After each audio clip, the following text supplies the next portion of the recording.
Hello everyone, in today's video I'm going to show you how to order your free Cash App debit card after the update.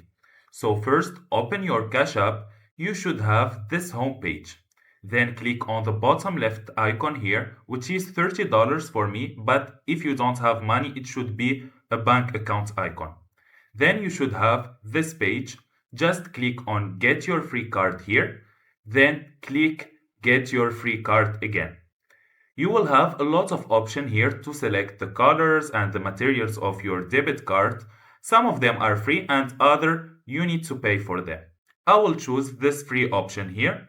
Now you can customize your card by adding some emojis or removing this or adding your signature, but for me I will click on order now. From there you will be asked to choose your address, the PIN to your card, and in 7 to 10 business days you should have received your card.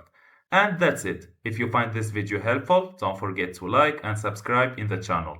Thank you for watching.